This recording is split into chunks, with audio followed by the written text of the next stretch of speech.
Stay tuned now for Westchester Eye on the Radio with Peter Moses, John Sharan, and Ardina Seward on 1460 WVOX. Welcome, everybody, to Westchester Eye on the Radio. I'm Peter Moses with Ardina Seward and John Sharan. How are you guys doing today? Doing good, doing good. I'm doing grand, thanks for asking. Had a fun time down at the Army-Navy game. I'm still in mourning that the Steelers lost. Well, don't be in mourning. But Don't I be in am. mourning. I'm off my game. I woke up at 4 o'clock in the morning, couldn't go back to sleep for the Steelers games. Anyway, we have a good show today. We have a Yonkers political heavyweight, I would say, not an elected official, but a pundit. A sage. Someone who's a sage. I don't know. Would you call him a sage? Oh, yeah. I know. I know he grew up. He's Italian, so I know. But he's wise. I know he's cooked with sage, but but he's wise. That was terrible. How do you know that? Oh, you. We've had him on the show before. So we have with us today Fred Polvere, who, looking at his name, I thought for some reason he might have been French, but no, he's Italian, and he is a political columnist and a Yonkers resident and a Renaissance man. He's a math genius. He has a graduate degree in philosophy from Columbia, and Fred, I'm sure there's a lot more about you. Are you a world-class tobogganist? I know you're a rock climber. How are you with the toboggan and sled and skis? I've never been on downhill skis, cross-country skis, and I have never been on a toboggan. Really? That's surprising to me. We should talk about that. No. So one of the things I know we want to talk about today is this sneaky third-term extension for Yonkers elected officials.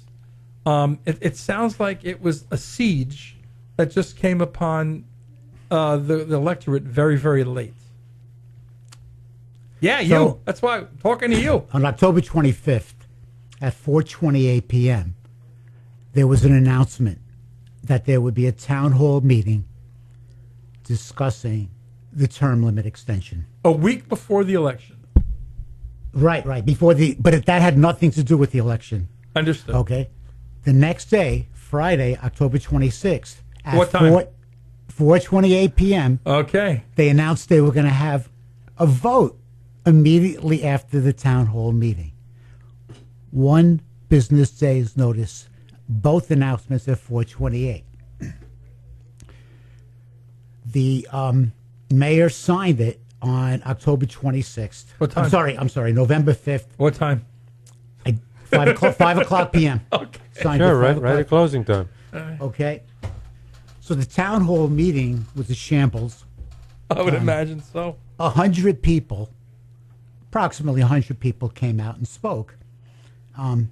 There are almost 117,000 registered voters in Yonkers. And 100 people had their voices heard. Less than 1 in 1,000. Unbelievable. So the hearing itself, the town hall that preceded the hearing, you had to sign up to speak by 3 p.m. Now, I've spoken at many of these hearings. I got there at 6. There was no list of names who was going to speak. Then how do you sign up? Call in. Okay. So no one knew who was going to speak in what order. Mm-hmm. At 5 minutes to 7, someone came out with the list. Now, I said to my wife, they're juking the list. Mm-hmm. What does that mean? They're going to put all the people they know who are in favor up first. Of course. Okay? And that's what happened. At 5 to 7, the list comes out. Now, you had to sign up by 3 o'clock. That means they were calling people who they knew would be in favor to come there. In fact, since city workers couldn't speak, they had their children speak, who weren't registered voters. They're underage children, but they came and spoke also. When we get into the meeting, Mike Cater announced. Why don't we say who that? He's the person city is? council president. Mike Cater announces that even though it was announced that it would be a 3-minute speaking performance for anyone who wanted to speak, he was changing it to 2 because there were too many people there. And I've spoken at the Ridge Hill meetings where we had 500 people speaking. Multiple meetings like that. Richard Martinelli, City Council President, Chuck Lesnick, City Council President, everyone got their 3 minutes. Before anyone spoke, he unilaterally cut it to 2 minutes. So, Well, now, when this first happened, we're going to go to break in a little over a minute. Why didn't someone go to a judge and get some kind of a restraining order or something? because it isn't illegal what they did. It was unethical, but it wasn't illegal. Well, in Yonkers, sometimes that goes all the way to illegal, so I guess that's a step up from some past practices, right, under a different Spano. So when we come back, we want to hear more about this, and what is it that Yonkers residents plan on trying to do in the future, because from what I can tell, residents don't really matter in most municipalities these days, only the electeds and those who support them, and I think this is another classic example of that. Only these are Democrats and not Republicans. So this is not a party issue. This is a people issue. This is Westchester Eye on the radio on WVOX and WVOX.com. If someone wants to call in, the number here is 636-0110. We'll be back after a long Fox News break. And now with Fox News commentary, here's Fox News Radio. Let's return now to Westchester Eye on the Radio with Peter Moses, John Sharan, and Ardina Seward on 1460 WVOX. Here we are again. We made it back on the other side of the break. You are listening to Westchester Eye on the Radio, stream live also at WVOX.com and broadcast on 1460 AM. Our guest is, I am Ardina Seward, along with Peter Moses, John Charan, and our in-studio guest today is Fred, the pundit Polvere, and we are talking about Yonkers politics, and specifically about, for lack of a better word, not a better word, I'm going to say it like it is, for lack of the scam that was run against the voting public of Yonkers with the third-term extension. And there was almost no media about it. There was no media because it was so because you know fast. why, Peter? But even in the aftermath, I mean, you think that Ernie would have covered it. Ernie covers a lot. Ernie Garcia covers. But there's a kind of ho-hum. There's a kind of Ernie did ho-hum say, about what Ernie happened. did what? what Ernie did write was that the city council, this is from Ernie, the city council spent more than a month discussing the merits of a symbolic non-binding resolution related to the creating a day program for the homeless before they voted on it. A non-binding resolution. They spent the month on it. This was one business day's notice they were going to vote on it. In the aftermath, did you ever find out how this germinated, when it started? I mean, Because because talking about it for 2 years. Never in public. and even though you're a behind the scenes person, you were taken totally by surprise. That they waited to this late. So I'm going to give you a quiz. Go ahead. I've got a quote for you. We've got a winning combination going. The mayor's doing a good job. The city's in better shape than it's ever been. So why should he step down? Who said it? Sharp James in Newark. No, it's in Yonkers. It was said by Martin Walsham, Yonkers, former mayor of Yonkers, John Spencer's, on his planning board. They're saying the same thing now. They said the same thing now, that we're doing a good job, we should continue. And the funny thing is, Mike Spano has changed the dynamic in Yonkers. He's opened up Yonkers in a way it hadn't been done before. Well, isn't that good news? It is good news. He's much more personable than Amicona Spencer. He has revitalized parts of Yonkers. He's running an open administration. If you are a Yonkers resident and have a problem, you can call up and make an appointment to see him. You couldn't do that in previous administrations. Well, John Spencer was never in the office. So, whatever. But that's also the defense that's being floated about the third term, because people are saying, well, that Spano has contributed greatly to gentrification. He's bringing a lot of tax revenue into the city, and therefore he's entitled to the third term. Not entitled. That's the problem. The problem is not that whether he's doing a good job. The problem is what process is he using. But wait a minute. If you're saying that he's transparent in one breath, and this was a complete lack of transparency, are you saying this emanated outside of the mayor's office? No, I'm not saying that. I think they all did it together. Well, then he's not. Then he's more underhanded than you thought. Possibly in this case, but this has been an exception. And I think the problem is we had resolutions twice, in 1994 and 2001, to extend term limits. And it hadn't been done. In fact, the first vote, I think, was 4-1 against. And in 2001, it was overwhelmingly against. I don't remember the exact percentage.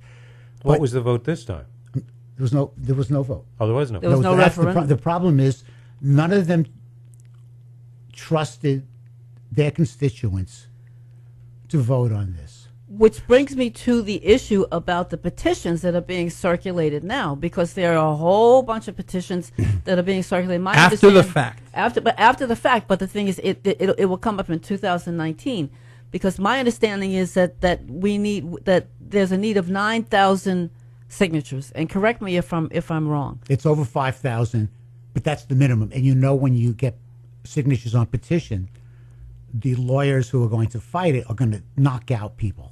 Yes. Okay, so realistically, you need 10,000 signatures, which is very hard to do, especially at this time of the year. I think the deadline is December 15th. So it's almost impossible to do. By the way, if people want to read your analysis of these things, where do they go to read them? I've been writing sporadically for the Yonkers Tribune. I was the national political columnist for The Guardian, but no longer. The Guardian newspaper or the Yonkers Westchester Guardian? The Westchester Guardian. But I write for Hezzy at the Yonkers Tribune whenever I think something needs to be said.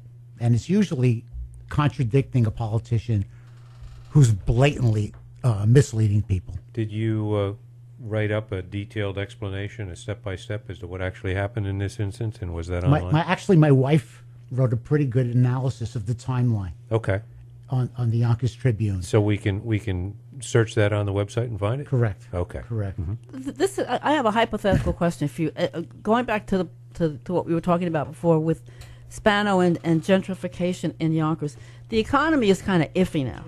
Now, if this is all hypothetical, if the economy really takes a dive, and there is a stall in the process of rebuilding and gentrification, which has made Spano very popular, how is that going to impact his political future? If all of a sudden these construction plans stop, people get laid off, and building comes to a halt in the YO, then what happens at that point? Then Yonkers is in worse shape than it's ever been. And there is a part of it that you haven't mentioned, is that the taxpayers subsidize all this building. I don't know the exact figures, but I'm pretty sure that my property taxes are just as high as Stu Leonard's. And when you do that, you put the city in a hole. Now, if it stops, it's sort of like a Ponzi scheme, and everything collapses. Taxpayers are going to have to bear the brunt of that. What was the tax increase this year? 6.2%. Yeah. In Yonkers, not for developers, where they get tax breaks for years with no caveats in case something goes wrong or if they don't produce the number of jobs. So I'm if you look at Wisconsin. Okay. Well, we actually have a few seconds, but it's okay. You're listening to Westchester Eye on the radio here on WVOX 1460 AM and heard worldwide at WVOX.com. I'm John Charan, along with Peter Moses and Ardina Seward, and our special in-studio guest right now is Fred Polvere, a columnist with the Yonkers Tribune, who's a really, really interested political pundit. We'll be back right after this. Let's return now to Westchester Eye on the Radio with Peter Moses, John Charan, and Ardina Seward on 1460 WVOX. Welcome back to Westchester Eye on the Radio, our weekly discussion of issues relating to Westchester and the surrounding area. Half of our show is down and half still to go. I'm John Charan, along with Peter Moses and Ardina Seward, and our special in-studio guest is columnist for the Yonkers Tribune, Fred Polvere, a political sage, especially in the Yonkers area. And Fred, you know, looking at how the City Council of Yonkers and the mayor sort of rigged a situation to make sure that term limits were avoided here after being in place for a long time. Could you talk a little bit about the situation here? Because I see here that City Council President Mike Cater said that he was going to vote no to extending term limits, but from what you're telling us, it seems like that there seemed to be something behind the scenes. It looked like gerrymandering or something like that, of changing districts, might have been involved on this. What's the backstory involved here? So many of these city council votes, it's almost, I want to say almost, they are agreed in advance. Mm-hmm. So going in, everyone knew that Mike Cater was going to vote against it. Yet he handled the whole city council hearings. 1 day's notice, juking the numbers, juking the order of the people speaking, cutting everyone's speaking time by 50%. Not 50%. 1/3. One third. You know, from 3 minutes to 2 minutes.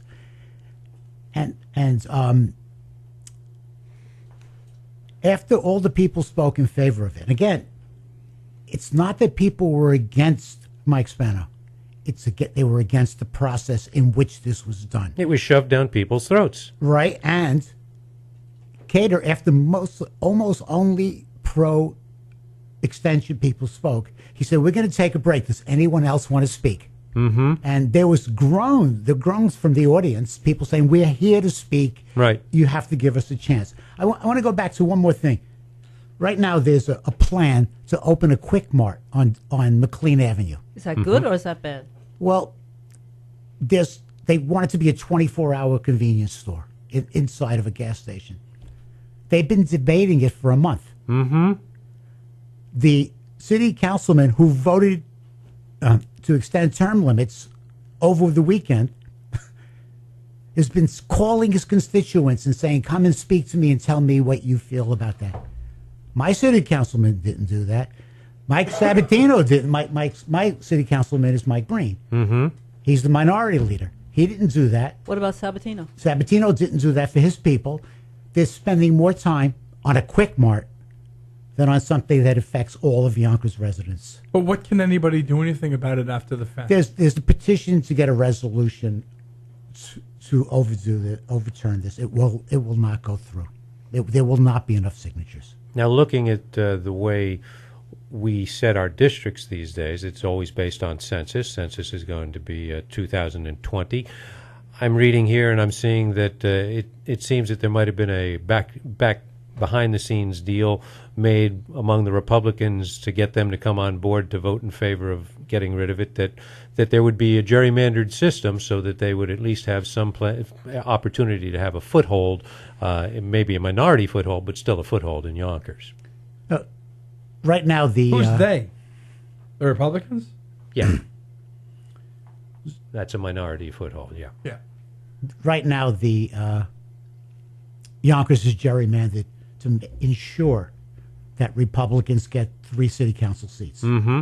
Because I don't have the numbers here, but Democrats outnumber Republicans by tens of thousands of votes in Yonkers. How many city council members are there? 6. So half of them are gerrymandered to be Republican. Correct. That's so what happens is if whoever gets the Mayor? The city council presidency Okay. gets the majority. Mm-hmm. And then, Okay. so that's why the Democrats are the majority. Well, Because who Mike has more power in Yonkers, the city council or the mayor? mayor. Because the mayor can... Because in New Rochelle, the mayor is a title. Right. Yonkers became a strong mayor. I think it was around Spencer's time, where it used to be more of a figurehead, and now it's a very powerful mayor. How is that going to work down the road when we get into the standard budget crisis? Because we all know that it's coming. There's not going to be enough money for schools. There's not going to be enough money for raises for the fire department or for the police department, and then everything will come to a standstill, and the public officials are going to have to go to Albany, hat in hand, begging for money. So is that will we get the same results that we had in the last budget crisis, or is this one going to be worse? Will we actually see layoffs? Well, I'm hoping that the fact that Andrea Stewart Cousins is now the Senate Majority Leader, Yonkers, Southern New York, that includes Yonkers, New York City, will get a better share of education funding, which will alleviate many of the budget problems that Yonkers has. If you remember, if you look, you'll see that Great Neck gets a larger share per capita student than Yonkers does. And you know how much richer Great Neck is. Doesn't Scarsdale too? I don't know how. I don't think Scarsdale does, but the Long Island and the Upstate get a disproportionate share of education funding because they control the state senate for many years. And she was criticized at one point for voting on money going to those districts. And so the question is, now that she's in a higher position to distribute funds, will she give those fair? Will Yonkers get its fair share, or is she beholden to the people who elected her? It's a balancing act because she can't lose the upstate Democrats. Right, that's what I'm saying. So that's the question, and I don't know the answer. I don't think she knows the answer yet. I think she has to find out what she can do. The thing that can happen, though, and Cuomo stopped it previously, is that after the next census, the state senate can be redistricted to make it more favorable to Democrats, which it isn't right now. It's much more favorable to Republicans. That's why Republicans are very smart.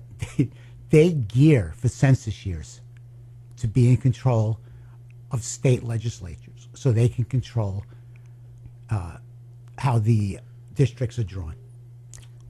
It may happen in New York. We don't know. Cuomo stopped it in the last census. It just seems that Yonkers has an incredible soap opera of people who are involved with the city council out there. I see your latest piece is on a fellow named Gordon Burroughs. Why don't you tell us about his unique situations? So Gordon Burroughs is my Westchester County legislator, and he's been there for 13 years. Prior to last week, when he issued a newsletter, he's had 4 newsletters in 13 years. Well, biannually or quadannually. But listen to this. This is just happened to have this. Hoping you'd ask me about Gordon Burroughs. Yeah, I can see there's a lot of typing on that page. But you're going to have to hold that thought a little. Until, I can't wait. This will be good when we get back from our break. You're listening to Westchester Eye on the radio here on WVOX 1460 AM and heard worldwide at WVOX.com. I'm John Charan along with Peter Moses, Ardina Seward, and our special in-studio guest, columnist for the Yonkers Tribune, Fred Polvere, who's about to really give us a very interesting story on Gordon Burroughs, and we'll be back with more of that right after this.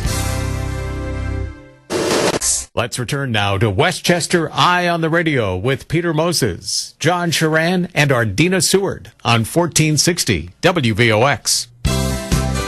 Welcome back to the final quarter hour of this week's edition of Westchester Eye on the Radio here on WVOX 1460 AM and heard worldwide at WVOX.com. I'm John Charan along with Peter Moses and Ardina Seward. And in studio this week we have Yonkers Tribune columnist and political sage Fred Polvere. And Fred, you were just about to tell us when we had to go to break the last time, you were just about to tell us about the rather extreme and unusual soap opera that is known as Gordon Burroughs. Take it from there. So Gordon Burroughs is my Westchester County legislator, and I got an email from him just last week. And here are two key sentences. With new leadership at the board and a new county executive, the process begins in a spirit of cooperation and transparency that has not been the case for many years. The proposed 2019 operating budget is balanced by using new and non-recurring revenues, which allows the county to maintain a stable fund balance critical to our credit ratings. Now, Gordon Burroughs was Rob Astorino's wingman. Mm-hmm. He was his right-hand man when Astorino had non-balanced budgets, had magic revenue sources, asterisks all over the place, raided the rainy day fund. Gordon Burroughs said nothing.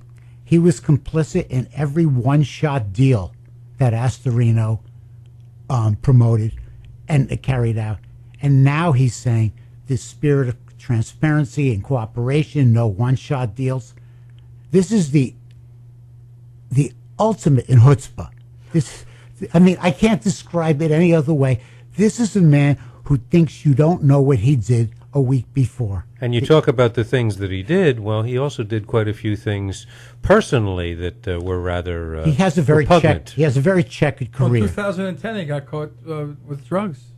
Yes, he was arrested in Queensbury, New York, for snorting cocaine, and never denied it. Managed to get some high-powered, very well-connected lawyers, and he pled guilty to disorderly conduct, which, as Ardina said, if this happened to an inner-city child, that kid would have been locked up. Right. And wouldn't have been able to run for re-election as a law and order advocate, which he is. And so my relationship with Gordon has been very, very confrontational recently, because he is promoting a deal at Scout Field, which is going to take a county park away from county residents. He's already done it for half of Scout Field that's in Mount Vernon and is only used by Bronxville. Bronxville has erected a chain link fence to make a baseball field. The fence is locked. It has dugouts, viewing stands, pitching and batting cages, a huge scoreboard that looks like you're in Little Falls for a minor league baseball team, and it's locked. The whole field is a little walk-around area for ordinary residents. It's only for Bronxville. The park, that section of the park, is only in Mount Vernon. And what's the explanation? No one wants to explain it. No one can give an explanation. I foiled the Westchester County government under Astorino. Bronxville did not have permission to erect that fence. Certainly, they didn't have permission to put locks on the fence.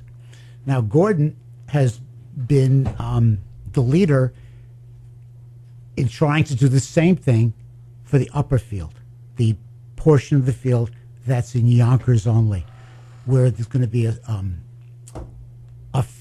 locked, fenced-in soccer field utilized by the Eastchester Youth Soccer League, a private... By the way, this park, before part of it was taken over by Bronxville and now it's going to be given to Eastchester, was this a neglected park? Yes, it was. It was fairly neglected in terms of the people who used it did the cleanup.